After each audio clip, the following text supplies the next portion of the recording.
हबीब अकरम साहब एक तो नहीं, पहले तो मैं आज ना आपसे सवाल ज़रा स्क्रिप्ट से हट के भी करूँगा, क्योंकि आपने ना कोई 2012 से मेरे साथ मुतक्का लगा रखा है। हुजूर, ये मुज़ाकरात का ड्रामा बिला वजह, ये आपकी जो लिबरल डेमोक्रेसी काले धन के सर पर खड़ी हुई, तो हजूर ये तो अब जनाजा है जो हमने उठाया हुआ है। चलें, ये तो मैंने ज़िमनन आपसे बात की, आपकी मेरी लड़ाई चलती रहती है, इसमें भी आप अपना टेक दे दीजिएगा।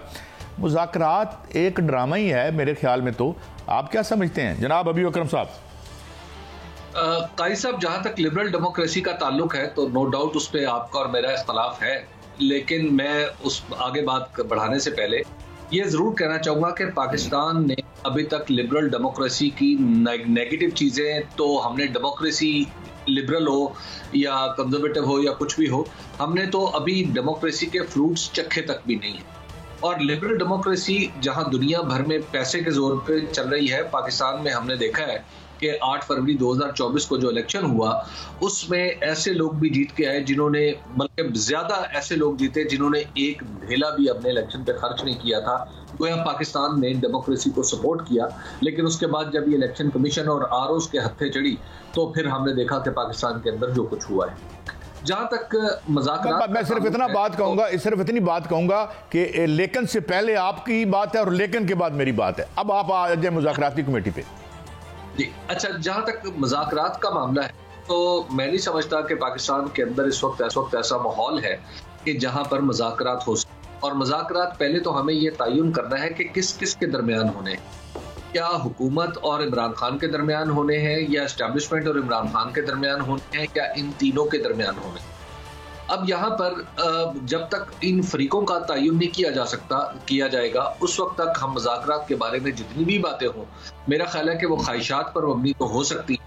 और जैसे बचपन में वालिदैन या बुजुर्ग जो है छोटे लड़ते हुए बच्चों को कहते थे अच्छा बेटा चलो कोई बात नहीं, ये अगर तो इससे ज्यादा, यानी अगर तो मुज़ाकरात की ये कोई किस्म है कि जिसमें किसी बड़े ने कहना कि अच्छा बेटा कोई बात नहीं है, तो मेरा ख्याल है कि पाकिस्तान उससे आगे निकल चुका है।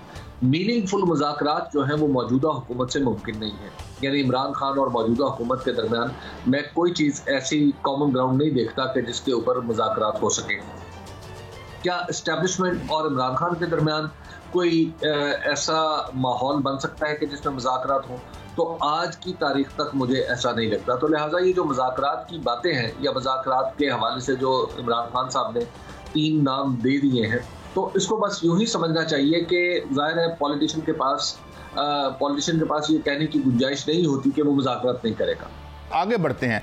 कुछ बातें अभी अकरम साहब हवा में उड़ा दी जाती हैं और ठीक कहते हैं यार सोशल मीडिया है उस पर हम इसलिए वो फायर वॉल भी लेके आ रहे हैं कि जी बंदे छोड़ दिए गए, जी रिटायर्ड जो हैं कुछ हमारे दोस्त जो हैं जो आर्मी के वो बीच में पड़ गए हैं और ये है वो है, तो ये सब बेपरकी हैं, ये सारी खबरें बेपरकी हैं आपके मुताबिक?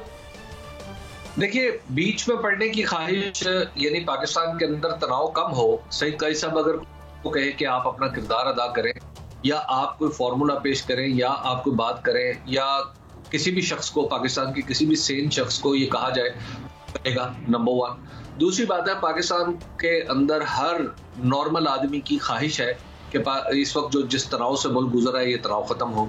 तो लिहाजा अपने मुल्क से मोहब्बत का तकाजा तो सबको ये बात कहने पे मजबूर करता है कि सब पार्टियां मिल बैठें और एक दूसरे के लिए गुंजाइश पैदा करें।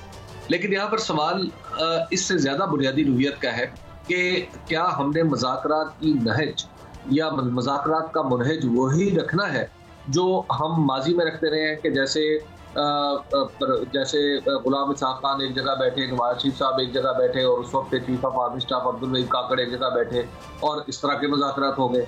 इस वक्त जो सूरत हाल है वो ये है कि एक ऐसी हुकूमत पाकिस्तान के अंदर वजूद में आ चुकी है जो दरअसल जिसके ऊपर एक बड़ा मुतय्यन इल्ज़ाम है कि ये अवाम की मुंतखब हुकूमत नहीं है। इसके जो बेशतर अज्जा हैं वो ऐसे हैं कि जो किसी ने वहाँ पे रखे हुए हैं, अवाम ने मुंतखब करके उन्हें असम्बली में नहीं भेजा।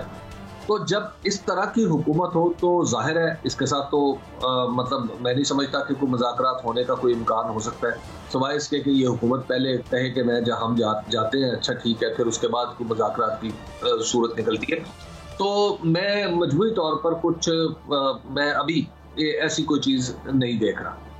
हबीब अकरम साहब, मेरी इस असेसमेंट से आप किस हद तक एग्री करते हैं कि जब निस्फ़ुन नहार पे सूरज आएगा और अगले 3 महीने के बिल आएंगे, गैस के हों या बिजली के हों या पेट्रोल हो, तो ऐसे नहीं लगता कि ये तीनों फरीक हैं, ये इन सब को आपस में मुज़ाकरात करने पड़ जाएंगे? क्योंकि अभी तक आपके सारे बयानिए में से जो चीज़ मिसिंग है, भले PTI हो, PPP हो और PMLN हो, वो एक आम आदमी की प्लाइट है। वो कीमतें हैं जो बढ़ रही हैं, जो यकीनन आवाम को अपने घरों से बाहर निकलने पर मजबूर कर रही हैं। ये इस एनालिसिस से किस हद तक आप एग्री करते हैं? पहले तो जो आपने बताया कि फरीक 3 है, तो तीसरा फरीक गालिबन आपने मौजूदा हुकूमत को करार दिया है। यूं ही नाचीज मेरे मुंह से निकल गया है कि मुमकिन है इन्हें भी ये भी मुज़ाकरात कर लें तो शायद कुछ मतलब हालात बेहतर हो जाएं। एक तो मुझे नहीं लगता कि ये कुछ देखना वजीर दाखिला का मामला, उसके बाद मैं खुल के बात करता हूँ, वावडा साहब का मामला, मेरा मतलब है कि ये भी कुछ बातचीत कर लें, कुछ मामला ये भी ठीक है। कल के इस हुकूमत के पास वो सकत है कि ये मुज़ाकरात करे और मुज़ाकरात में जो तय पाए उस पर अमल दरामद कर सके। तो लिहाजा सकत से महरूम कोई भी सियासी सकत से महरूम कोई भी गवर्नमेंट हो तो उससे मुज़ाकरात तो नहीं हो सकते ना। ये बिल्कुल ऐसे ही है। आप मुझसे ज़्यादा अच्छी तरह जानते हैं कि जिस तरह ईरान में हुआ था कि ईरान में एक मौका था जब शाह और इमाम खुमैनी के दरमियान मुज़ाकरात हो सकते थे, लेकिन क्या शाह पुर बख्तियार और इमाम खुमैनी के दरमियान मुज़ाकरात की कोई मानी समझ आते? नहीं समझ आते। तो लिहाजा हमें ये समझना होगा कि वो कौन सा फरीक है जिसमें ये सख्त है कि वो कुछ कहे और उस पर अमल दरामद कर सके। तो अनफॉर्चुनेटली पाकिस्तान के अंदर जो मौजूदा हुकूमत है और इस हुकूमत का जो जुज़्वे आज़म पाकिस्तान मुस्लिम लीग नून है, वो तो अपनी क्रेडिबिलिटी लूज कर चुकी है। तो जब एक लॉस्ट क्रेडिबिलिटी के साथ वो एक मुज़ाकरात की टेबल पे बैठेगी तो इसका मतलब है कि इसको तो आपने लेजिटिमेसी दे दी इस पूरी की पूरी सेटअप को। तो लिहाजा मुझे नहीं लग रहा कि इस वक्त कोई ये फरीक बनने की पोजीशन में है। हजूर एक और मुझे बात बताएं, मौलाना फजलुर रहमान जो हैं वो जो कह रहे हैं कि जो वो तो प्राइस टैग भी बता रहे हैं कि जी असम्बली बिकी हुई है। जावेद लतीफ़ साहब मेरे मोहतरम अजीम कायद हमारे, वो उन्होंने 90 करोड़ की बात कर दी है। तो ये कुछ अजीब सा नहीं लग रहा आपको कि ये बातें भले भली हों, अच्छी हों, मगर आ कहाँ से रही हैं? खैर से है भट्टी साहब कह रहा हूँ, जनाब हबीब साहब। काई साहब, ये जो गुफ्तगू है ये दरअसल 8 फरवरी से पहले भी हो रही और 8 फरवरी के बाद इसमें बहुत ज्यादा तेजी आई। हम सबको, आपको, हम यानी आप और मैं दोनों जर्नलिस्ट हैं, हम सबको पता है कि ये गुफ्तगू हो रही थी, चाय खानों में बैठ के हो रही थी, टेलीफोन्स पे हो रही थी, एक दूसरे को बताया जा रहा था कि कितने पैसे मांगे गए, कितने पैसे दिए गए, या किसने इनकार किया, किसने इकरार किया। ये इस तरह की हेर से जो थी वो तो सीना बसीना चल रही थी। लेकिन अब मुतय्यन अंदाज में, जैसे आपने जावेद लतीफ़ साहब का नाम लिया और अब मौलाना फजल रहमान ने असम्बली के फ्लोर पे खड़े होके ये बात कर दी कि ये असम्बली की सीटें खरीदी भी गई हैं और बेची भी गई।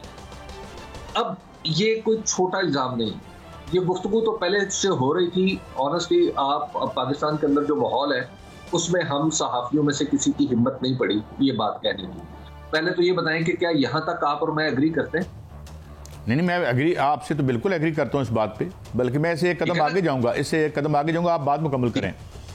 ये बातें तो पहले से हो रही थी, तो आज हमारे पास जर्नलिस्टों के पास बात करने का मौका आ गया है कि किसी 2 बड़े ऐसे लोगों ने कि जो खबरों में रहते हैं, उन्होंने मुतय्यन तौर पर इल्जाम लगा दिया। तो अब आप इसको मुज़ाकरात वाली बात से जोड़ के देखें, क्या कोई ऐसी असम्बली जिसके ऊपर बेचे या खरीदे जाने का इल्जाम हो, तो क्या वहां के किसी जुज से या किसी गिरोह से मुज़ाकरात मुमकिन हो सकेंगे?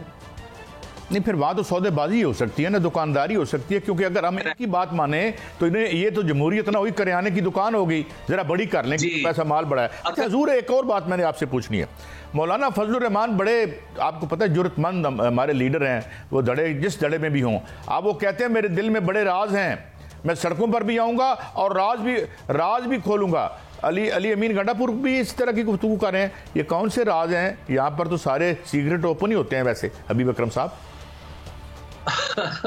देखिए, अब तो सिर्फ होता है पाकिस्तान के अंदर ओपन ही होता है, सबको पता होता है कौन क्या कर रहा है, लेकिन जरूरत के मुताबिक अपना अपना नाम ले लिया जाए, या जिससे मुखालफत हो या जिससे मुआफकत हो, तो अपना अपना नाम ले लिया जाता है। तो अगर खुद जनाबे मौलाना फजल रहमान मद्दसल्लाहु अलैहि अगर वो इस तरह के कुछ नाम लेते हैं तो मेरा नहीं ख्याल कि सूरत हाल में जौहरी तौर पर कोई फर्क पड़ता।